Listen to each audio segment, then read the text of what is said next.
Hello guys, good morning to all of you. I am Ricky और हमारे YouTube channel Nirmala निर्वाण classes में आप सभी का स्वागत है।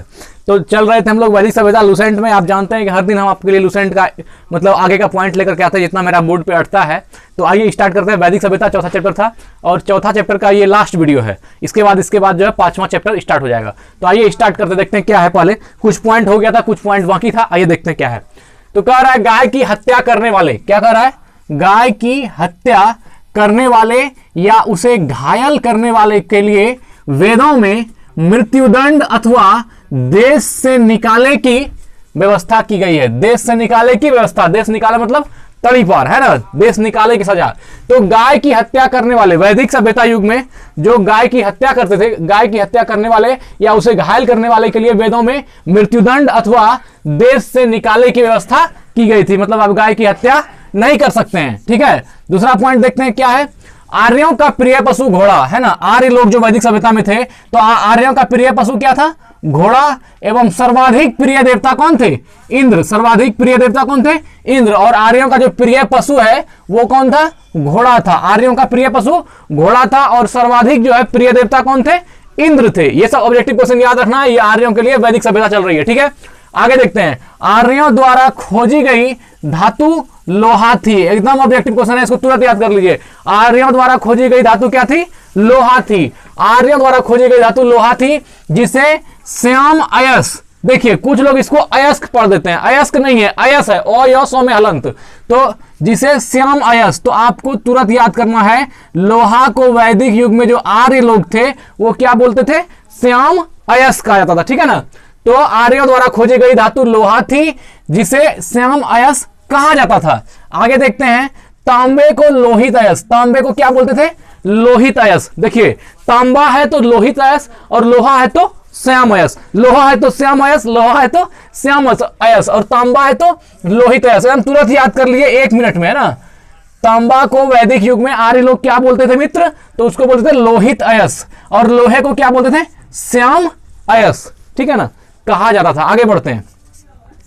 व्यापार के लिए दूर दूर तक जाने वाला व्यक्ति को पनी कहते थे। क्या कहते थे, पनी। पवर्गीन मूर्धन्य का पनी कहते थे। तो जो व्यापार के लिए उस समय वैदिक सभ्यता के लोग जो व्यापार के लिए दूर दूर जाते थे उसे क्या बोलते थे, पनी। क्या बोलते थे, पनी कहते थे, पनी। ठीक, आर्य लोग, आर्यों की सभ्यता पढ़ रहे हैं हम लोग। व्यापार के लिए दूर दूर तक जाने वाले व्यक्ति को क्या कहते थे, पनी। लेन देन में वस्तु विनिमय की प्रणाली प्रचलित थी। अब ये वस्तु विनिमय क्या है भाई, तो वस्तु विनिमय का अर्थ है कि वस्तु से वस्तु का मतलब इंटरचेंज। जैसे मान लीजिए हमको गेहूं चाहिए और हमारे पास चावल है, तो हम चावल 1 किलो दे दिए, बदले में 1 किलो गेहूं ले लिए, या जो रेट हो उसके अनुसार आधा किलो। मान लीजिए अगर गेहूं ज्यादा ये है तो हो सकता है हम 1 किलो चावल दिए तो बदले हमको आधा किलो गेहूं मिले, लेकिन कुछ रेट हो। तो ये जो थी वो क्या थी, लेन देन में वस्तु विनिमय की प्रणाली प्रचलित थी। मतलब एक वस्तु दे करके दूसरा वस्तु लिया जाता था, पैसे का उतना ये नहीं किया गया इसमें। तो लेन देन में वस्तु विनिमय की प्रणाली प्रचलित थी। आगे देखते हैं। ऋण देकर ब्याज न लेने वाला व्यक्ति को वेकनॉट, सूदखोर कहा जाता था, है ना। ऋण देकर ब्याज न लेने वाला व्यक्ति को वेकनॉट, सूदखोर कहा जाता था। ऋण न देकर की ऋण देकर ब्याज न लेने वाले व्यक्ति को क्या होता था, वेकनॉट। वेकनॉट माना क्या हुआ, सूदखोर, है ना। वेकनॉट माना सूदखोर कहा जाता था। तो ऋण देकर ब्याज लेने वाले व्यक्ति को क्या बोलते थे, सूदखोर। यहां हम 9 लिखा हुआ था, गलती से लिखा गया था। तो ऋण देकर जो लोग ब्याज लेते थे उस समय वैदिक सभ्यता में उसको क्या बोलते थे हम लोग, सूदखोर कहा जाता था। और आज भी सूदखोर तो कहता है, ये जो सूद लेता है तो उसको क्या बोलते थे, वेकनॉट, सूदखोर। ठीक है ना। आगे बढ़ते हैं। मनुष्य एवं देवता के बीच मध्यस्थ की भूमिका निभाने वाले देवता के रूप में अग्नि की पूजा की जाती थी। देखिए क्या कह रहा है, मनुष्य और देवता, मनुष्य एवं देवता के बीच, मनुष्य एवं देवता के बीच मध्यस्थ की भूमिका, मनुष्य एवं देवता के बीच मध्यस्थ की भूमिका निभाने वाले देवता को, मनुष्य और देवता के बीच जो मध्यस्थ की भूमिका निभाती थी उस देवता को क्या बोलते थे, अग्नि। और उसका पूजा होता था, अग्नि की पूजा की जाती थी। ठीक है ना। तो वैदिक सभ्यता में इसमें आर्यों की सभ्यता में मनुष्य और देवता के बीच जो मध्यस्थ देवता था उसको क्या बोलते थे, आग, अग्नि देवता, और अग्नि की पूजा की जाती थी। ठीक है, आगे बढ़ते हैं। ऋग्वेद में उल्लिखित सभी नदियों में सरस्वती सबसे महत्वपूर्ण तथा पवित्र मानी जाती थी। ऋग्वेद में उल्लिखित जितनी सारी नदियां हैं, है ना, उसमें से सबसे जो है महत्वपूर्ण नदी किसको माना गया है? सरस्वती नदी को। सबसे महत्वपूर्ण नदी कौन सी है? सरस्वती। और सबसे पवित्र भी मानी गई है कौन? सरस्वती। तो ऋग्वेद में उल्लिखित जितनी नदियां हैं सब में से। आगे बढ़ते हैं। ऋग्वेद में गंगा का एक बार, ऋग्वेद में गंगा कितनी बार आया है मित्र? एक बार। गंगा का एक बार और यमुना का उल्लेख 3 बार। गंगा एक बार, यमुना 3 बार, 3 बार हुआ है। इसमें सिंधु नदी का उल्लेख सर्वाधिक बार हुआ है। सबसे अधिक बार जो है ऋग्वेद में किस नदी का सर्वाधिक बार उल्लेख मिला है? तो सर्वाधिक मिला है सिंधु नदी का। किसका मिला है? सिंधु नदी का। तो एक बार फिर देख लेते हैं। ऋग्वेद में गंगा का उल्लेख 1 बार, यमुना का 3 बार और सर्वाधिक बार किसका है? सिंधु नदी का। सबसे अधिक बार सिंधु नदी का उल्लेख हुआ है। ठीक, गंगा 1 बार, यमुना 3 बार और सिंधु सर्वाधिक बार। उत्तर वैदिक काल में, है ना, उत्तर वैदिक काल में इंद्र के स्थान पर, उत्तर वैदिक काल में इंद्र के स्थान पर प्रजापति सर्वाधिक प्रिय देवता हो गए थे। उत्तर वैदिक देखिए, एक हुआ पूर्व वैदिक मतलब वैदिक सभ्यता से पहले वाली, और उत्तर मतलब बाद वाली। तो उत्तर वैदिक काल मतलब वैदिक काल के बाद। तो उत्तर वैदिक काल में उत्तर वैदिक काल में इंद्र के स्थान पर प्रजापति, इंद्र के स्थान पर क्या आ गया था? प्रजापति। उत्तर वैदिक काल में इंद्र के स्थान पर प्रजापति सर्वाधिक प्रिय देवता हो गए थे। चलिए आगे बढ़ते हैं। फिर उत्तर वैदिक काल में राजा के राज्याभिषेक, है ना, उत्तर वैदिक काल में राजा के राज्याभिषेक के समय राजसूय यज्ञ का अनुष्ठान किया जाता था। ये जो है इंपॉर्टेंट क्वेश्चन है, राजसूय यज्ञ का अनुष्ठान। कहेगा आपसे कि उत्तर वैदिक काल में राजा के राज्याभिषेक के समय कौन से यज्ञ का अनुष्ठान होता था? तो राजसूय यज्ञ, है ना, राजसूय यज्ञ का अनुष्ठान किया जाता था। राजसूय यज्ञ का अनुष्ठान कब किया जाता था? जब जो है राजा के राज्याभिषेक के समय, उत्तर वैदिक काल में। आगे बढ़ते हैं। उत्तर वैदिक काल में वर्ण व्यवस्था, उत्तर वैदिक काल में वर्ण व्यवसाय की बजाय जन्म के आधार पर निर्धारित होने लगे थे। और होना भी यही चाहिए था कि उत्तर वैदिक काल में जो है वर्ण व्यवसाय की बजाय जन्म के आधार पर निर्धारित होने लगे थे, जो कि गलत है। ये होना नहीं चाहिए था। ये जो है वर्ण व्यवस्था कर्म पर आधारित थी, ना कि जन्म पर। लेकिन आप यहां देख रहे हैं कि उत्तर वैदिक काल में जो है वर्ण व्यवसाय की बजाय जो है जन्म के आधार पर निर्धारित होने लगे थे। ठीक, आगे देखते हैं। उत्तर वैदिक काल में हल को क्या बोलते थे? सिरा, है ना। उत्तर वैदिक काल में हल को सिरा और हल रेखा को क्या बोलते थे? सीता। हल रेखा को सीता। हल रेखा जो हल में लगी रहती है लोहे की, उसको क्या है? हल रेखा। उसको क्या कहा जाता था? सीता कहा जाता था। आज भी उसको सीता ही कहा जाता है ना। देखिए, उत्तर वैदिक काल में हल को सिरा और हल रेखा को सीता कहा जाता था। ऐसा कहा जाता है, मां जानकी जो सीता का जन्म हुआ है वो एक घड़े में हल को लगने से हुआ, और वो जो लोहे की जो फार टाइप की होती है जो जमीन में गड़े हुए घड़े पर पड़ी और उससे सीता का जन्म हुआ। इसी से जो है उसका नाम सीता रखा गया। हल के आगे वाला जो हल रेखा होती है उसका नाम क्या रखा गया है? सीता। तो वही सीता कहा जाता था उत्तर वैदिक काल में। हल को कहा था सिरा और हल के रेखा को सीता। उत्तर वैदिक काल में निष्क, है ना, इसको याद रखना, ऑब्जेक्टिव क्वेश्चन बहुत इंपॉर्टेंट है। उत्तर वैदिक काल में निष्क और शतमान मुद्रा की इकाइयां थी, लेकिन इस काल में किसी खास भार, आकृति और मूल्य के सिक्कों के चलन का कोई प्रमाण नहीं मिलता है।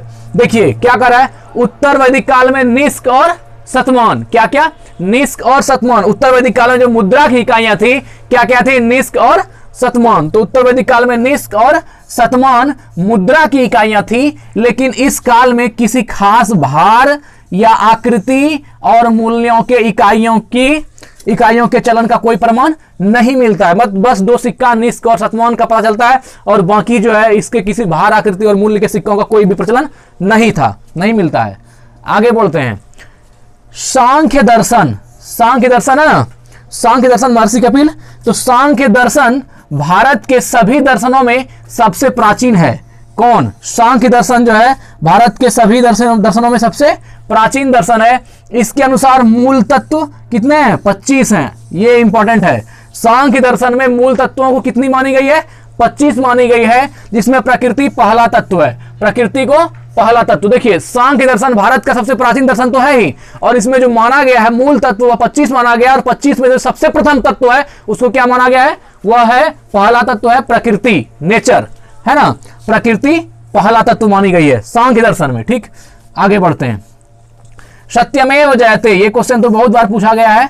सत्यमेव जयते मुंडको उपनिषद से लिया गया है। सत्यमेव जयते कहां से लिया गया है, मुंडको उपनिषद से। सत्यमेव जयते मुंडको उपनिषद से लिया गया। सत्यमेव जयते का अर्थ क्या हुआ, सत्य की विजय हमेशा होती है। सत्यमेव जयते यह कहां से, मुंडको उपनिषद लिया गया है। मुंडको उपनिषद में यज्ञ की तुलना टूटी नाव से की गई है। बहुत ही इंपॉर्टेंट ऑब्जेक्टिव है ये वैदिक क्वेश्चन, वैदिक सभ्यता का।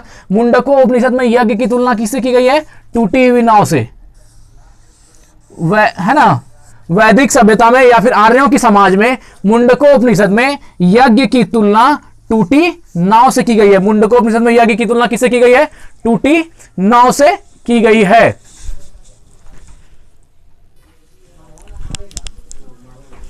इसके बाद का पॉइंट जो है, नेक्स्ट पॉइंट आगे देख लेते हैं। इसके पहले जो हम लोगों ने देखा था, मेरा बोर्ड पूरा भर गया था, हम लास्ट में लिख लिए इधर। आइए स्टार्ट करते हैं। देखिए क्या है, गायत्री मंत्र सावित्री नामक देवता को संबोधित है, जिसका संबंध ऋग्वेद से है ना। ऋग्वेद में पढ़े हैं आप लोग। तो गायत्री मंत्र जो है ओम भूर्भुवस्सुवः तत्सवितुर्वरेण्यं भर्गो देवस्य धीमहि धियो यो न प्रचोदयात्, जिसका हिंदी अर्थ होता है उस प्राण स्वरूप, दुखनाशक, सुख स्वरूप, श्रेष्ठ, तेजस्वी, पापनाशक देव स्वरूप परमात्मा को हम अपनी अंतरात्मा में धारण करें, वह परमात्मा हमारी बुद्धि को सन्मार्ग पर प्रेरित करे। तो यह जो मंत्र है गायत्री मंत्र, यह सावित्री नामक देवता को संबोधित है, और जिसका संबंध किससे है, ऋग्वेद से है ना। तो गायत्री मंत्र सावित्री नामक देवता को संबोधित है, जिसका संबंध क्या है, ऋग्वेद से। ठीक, और आगे देखते हैं। उत्तर वैदिक काल में कौशाम्बी नगर में प्रथम बार पक्की ईंटों का प्रयोग किया गया है। तो उत्तर वैदिक काल में जो एक नगर है जिसका नाम है कौशाम्बी, क्या नाम है, कौशाम्बी नगर। तो कौशाम्बी नगर में सबसे पहली बार जो है पक्की ईंटों का प्रयोग किया गया है। किसका किया गया है, पक्की हुई ईंट, जो आज हम लोग अपना घर भवन निर्माण करते हैं, तो वही पक्की ईंटों का प्रयोग किया गया है। ठीक, और देखिए आगे देखते हैं। तो कौन सा नगर में, उत्तर वैदिक काल के कौशाम्बी नगर में प्रथम बार पक्की ईंटों का प्रयोग किया गया है। महाकाव्य दो है, एक महाभारत और एक रामायण। ये जो महाभारत है, महाभारत का तो बात ही छोड़ दीजिए, पूरे ब्रह्मांड में सबसे बड़ा महाकाव्य है महाभारत। तो क्या है, महाकाव्य दो है, इसमें से एक महाभारत है और एक क्या है, रामायण है। तो महाभारत को जो फारसी में क्या बोलते हैं, रजमनामा, तो यही महाभारत एवं रामायण हो गया। और आगे देखते हैं, महाभारत का पुराना नाम जय संहिता है। महाभारत का जो पुराना नाम है वो क्या है, जय संहिता, और इसका फारसी नाम रजमनामा है। तो महाभारत का पुराना नाम जय संहिता है। यह विश्व का सबसे बड़ा महाकाव्य है। विश्व का सबसे बड़ा महाकाव्य कौन हो गया, महाभारत हो गया। ठीक है, गोत्र नामक संस्था, गोत्र जो पूछते हैं हम लोग, गोत्र नामक संस्था का जन्म जो है उत्तर वैदिक काल में हुआ। तो ये क्वेश्चन बहुत इंपॉर्टेंट है। गोत्र नामक संस्था का जन्म कब हुआ, उत्तर वैदिक काल में, है ना। गोत्र नामक संस्था का जन्म उत्तर वैदिक काल में हुआ है। ठीक है, अब देखिए यहां पर है कुछ उपनिषद है, और इधर जो उसमें कुछ शब्द है, वर्ड्स हैं, जिसको हम लोग उत्तर वैदिक काल में क्या बोलते थे। तो आइए देख लेते हैं। पहले यह है, यहां पर है उपनिषदों की संख्या। उपनिषदों की संख्या कुल कितनी है, 108। तो अभी जो उपनिषदों की कुल संख्या कितनी मानी गई है, 108, 108। और महापुराणों की संख्या कितनी है, तो महापुराण है 18। महापुराणों की संख्या कितनी है, 18। महापुराणों की संख्या 18 है। और वेदांग है ना, वेदों का अंग जिसको कहते हैं, वेदांग की संख्या कितनी है, 6 है। वेदांगों की संख्या 6 है। तो फिर से याद रख लीजिए, पुराण 18, सॉरी उपनिषद 108, महापुराण 18 और वेदांग 6। तो याद कर लीजिए, उपनिषद 108, महापुराण 18 और वेदांग 6। चलिए अब यहां देखिए दिशा, उत्तर वैदिक शब्द और राजा का नाम। जैसे यहां पर दिशा दिया हुआ है तो डायरेक्शन का नाम है, और यहां उत्तर वैदिक शब्द में इस दिशा को क्या बोलते थे, और यहां राजा का नाम है, उसमें राजा को क्या कहा जाता था। तो आप इसको क्रमवार ढंग से देखिए। क्या है पहला, पूर्व। पूर्व दिशा को क्या बोलते थे, प्राची। उत्तर वैदिक काल में जो पूर्व दिशा है उसको क्या बोलते थे, प्राची। और राजा का नाम क्या होता था, सम्राट। राजा को क्या, सम्राट। फिर देखिए पश्चिम को क्या बोला जाता था, तो पश्चिम को बोला जाता था प्रतीची। प्रतीची, पूर्व को प्राची और पश्चिम को प्रातीची। यही प्राची जो है बीते समय में को प्राचीन है ना, प्राचीन कर दिया गया। तो पूर्व को प्राची और राजा का नाम सम्राट था, और उत्तर वैदिक काल में पश्चिम को क्या बोलते थे, प्रतीची, और राजा का नाम क्या था, स्वराष्ट्र। क्या राजा क्या था? स्वराष्ट्र। और उत्तर दिशा को क्या बोलते थे उत्तर वैदिक शब्द में? उदीची, है ना। प्रतीची और उदीची, पश्चिम और उत्तर। उत्तर दिशा को उदीची बोलते थे और राजा का नाम क्या था? विराट। क्या था? विराट। और देखिए मध्य का क्या नाम था उत्तर वैदिक काल में? ये तो मालूम नहीं है, लेकिन राजा को हम लोग राजा ही बोला जाता था उस समय। और दक्षिण दिशा का भी जो है उत्तर वैदिक शब्द मालूम तो नहीं है, लेकिन उस समय राजा का नाम क्या था? भोज। राजा भोज थे उस समय। तो ये सब था शब्द। और इसके बाद जो है हम लोग देखेंगे ऋग्वैदिक कालीन नदियों के बारे में, है ना। इसके बाद जो है वैदिक सभ्यता का एक क्लास होगा जिसमें कि आप उसके नदी के बारे में जान पाएंगे, और जो है उत्तर वैदिक से और रिलेटेड जो चीज़ें ऋग्वेद से होगी वो चीज़ों को आप देख पाएंगे। और उसके बाद जो है महाजनपदों का उदय 5वां चैप्टर है अकॉर्डिंग टू लुसेंट, और हम उसी से चल रहे हैं। 5वां चैप्टर जो उसके बाद होगा महाजनपदों का उदय, तो एक वीडियो के बाद होगा। ठीक, धन्यवाद। स्वस्थ रहें और जरूरतमंदों की मदद करें। धन्यवाद।